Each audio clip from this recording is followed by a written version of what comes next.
സ്വാഗതം. ഈ ചാനലിൽ കട്ട് ഓഫ് മാർക്ക്, അർഹതാ ലിസ്റ്റ്, സാധ്യതാ list, short list, rank list എന്നിവയെക്കുറിച്ച് അറിയുവാൻ താൽപ്പര്യം പ്രകടിപ്പിച്ചതിൻ്റെ അടിസ്ഥാനത്തിലാണ് ഈ വീഡിയോയിൽ കൂടെ പ്രസ്തുത അറിവ് നിങ്ങളുമായി പങ്കുവയ്ക്കുവാൻ ഉദ്ദേശിക്കുന്നത്. കേരള പബ്ലിക് സർവീസ് കമ്മീഷന് ഒരു തസ്തികയിലേക്ക് അപേക്ഷ നൽകി കഴിഞ്ഞാൽ റാങ്ക് ലിസ്റ്റ് തയ്യാറാക്കുന്നതിനായി OMR പരീക്ഷ, പ്രായോഗിക പരീക്ഷ, കായികക്ഷമതാ പരീക്ഷ, ഇൻ്റർവ്യൂ എന്നിവയിൽ ഏതെങ്കിലും ഒന്നോ അതിലധികമോ തിരഞ്ഞെടുപ്പ് പ്രക്രിയ നടത്തിയാണ് റാങ്ക് ലിസ്റ്റ് തയ്യാറാക്കുന്നത്. കേരള പബ്ലിക് സർവീസ് കമ്മീഷൻ ഒരു തസ്തികയിലേക്ക് പരീക്ഷ നടത്തി കഴിഞ്ഞാൽ അർഹതാ ലിസ്റ്റ്, സാധ്യതാ list, short list, rank list ഇവയിൽ ഏതെങ്കിലും ഒന്ന് തയ്യാറാക്കുന്നതിനായി കട്ട് ഓഫ് മാർക്ക് നിശ്ചയിക്കുന്നു. അടുത്ത് കട്ട് ഓഫ് മാർക്ക് എങ്ങനെയാണ് നിശ്ചയിക്കുന്നതെന്ന് നമുക്കൊന്ന് പരിചയപ്പെടാം. കട്ട് ഓഫ് മാർക്ക് നിശ്ചയിക്കുന്നത് ഒരു ഒഴിവിന് 5 ഇരട്ടി, അതായത് 10 ഒഴിവ് എന്ന് സങ്കല്പിക്കുകയാണെങ്കിൽ 50 പേരെ ഉൾപ്പെടുത്തുന്നതിന് എത്ര മാർക്ക് വരെ ലഭിച്ച ഉദ്യോഗാർത്ഥികളെ ഉൾപ്പെടുത്തണം എന്ന് കണക്കാക്കി നിശ്ചയിക്കുന്ന മാർക്ക് ആണ് കട്ട് ഓഫ് മാർക്ക്. 200 പേർ എഴുതിയ ഒരു പരീക്ഷയ്ക്ക് 50 പേരുടെ ലിസ്റ്റ് തയ്യാറാക്കുവാനാണ് ഉദ്ദേശിക്കുന്നതെങ്കിൽ 50-ാമന് കിട്ടിയ മാർക്കാണ് കട്ട് ഓഫ് മാർക്ക്. ഉദാഹരണത്തിന് 50-ാമന് കിട്ടിയ മാർക്ക് 67 ആണെങ്കിൽ ആ 67 ആണ് കട്ട് ഓഫ് മാർക്ക്. അടുത്തതായി അർഹതാ ലിസ്റ്റ്.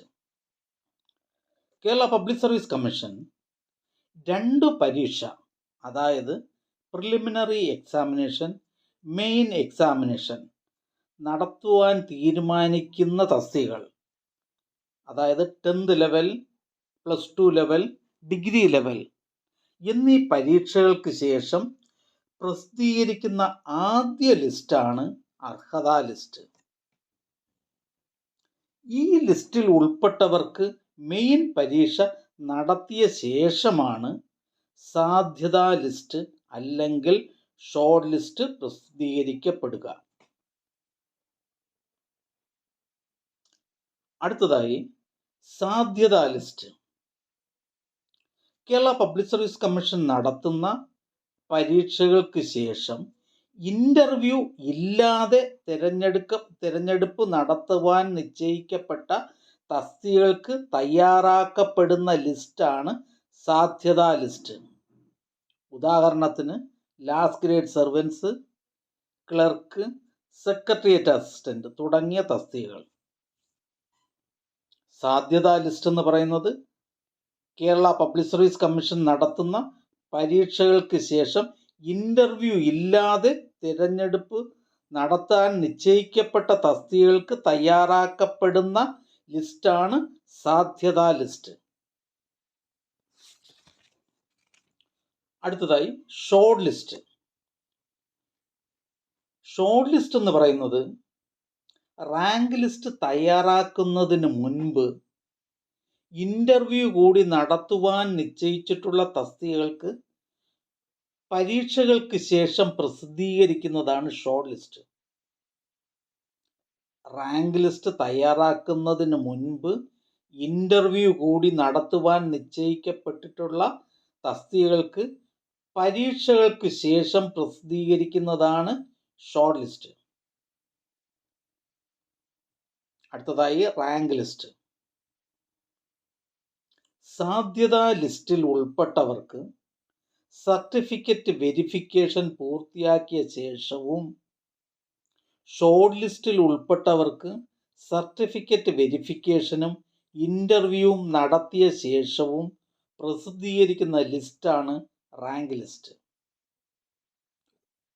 ഒന്നുകൂടെ, സാധ്യതാ ലിസ്റ്റിൽ ഉൾപ്പെട്ടവർക്ക് സർട്ടിഫിക്കറ്റ് വെരിഫിക്കേഷൻ പൂർത്തിയാക്കിയ ശേഷവും ഷോർട്ട് ലിസ്റ്റിൽ ഉൾപ്പെട്ടവർക്ക് സർട്ടിഫിക്കറ്റ് വെരിഫിക്കേഷനും ഇൻ്റർവ്യൂവും നടത്തിയ ശേഷവും പ്രസിദ്ധീകരിക്കുന്ന ലിസ്റ്റാണ് റാങ്ക് ലിസ്റ്റ്.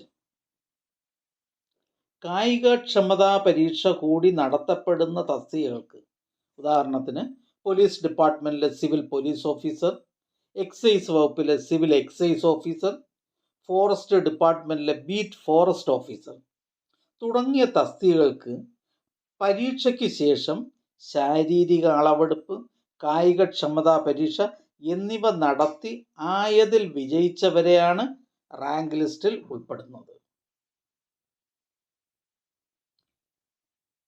ഈ ചാനൽ നിങ്ങൾക്ക് ഉപകാരപ്രദമാണെന്ന് കരുതുന്നുണ്ടെങ്കിൽ ചാനൽ സബ്സ്ക്രൈബ് ചെയ്യുക, ഫ്രണ്ട്സിലേക്കും ഷെയർ ചെയ്യുക.